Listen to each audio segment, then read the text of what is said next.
In this lecture, we will create a tornado chart. A tornado chart looks like this. It is a little bit like a funnel chart. And on one side, we have, let's say, the west region. On the other side, we have the east region. A tornado chart is very handy when you want to compare last year, this year, target versus actual, or maybe one region against the other region. If you notice our example, we have 12 months and data for 2013 and data for 2014. The first thing I want to do is to create a new 2013 in which I will simply multiply all of these numbers by -1. Okay. And now we want to select the month. We don't want to select the original 2013. We want to select the new one, which is a negative, and 2014. Let's create a chart. On change chart type, we want to select a bar chart and then select the very first one. Now it doesn't look 100% correct, so we have to make a few tiny changes here. Let's double click on any one of these bars and I'll decrease the gap width so that the thickness of the bars increase. We will make the series overlap 100%. That looks a lot better.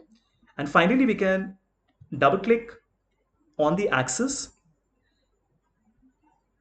and in label, we want to select high so that the label appears on the right side. We can obviously select low as well so that it appears on the left side. If you want the categories to come in a reverse order, which means that January should be at the top and December should be at the bottom, there is an option here on the right which allows you to set the categories in reverse order like this.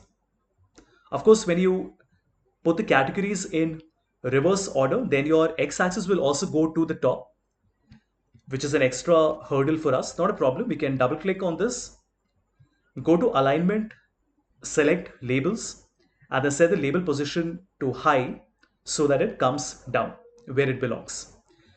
So this is an excellent way of creating a tornado chart. And just to give you an idea, if we come back to our data set and if we sort it, so I come back, I will apply a filter.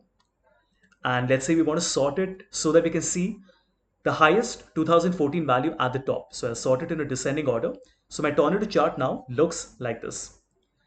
Do remember now the months are not being shown in a chronological order, but in case you want to see which month has been the least or rather the highest in 2014, you can see it this way, right? I think I made a tiny mistake here. So we should not have selected this filter. Let me make sure to select 2014. And if you make this, excellent. Now you notice that all my 2014 values are coming in a descending order like this. If you want to put the data label, we can do that too. Let's click on chart design, chart element and data label, and we select outside end and the numbers appear like this. With a little bit of formatting, we can apply the shape styles and it looks even better now. And this is how your final tornado chart will look.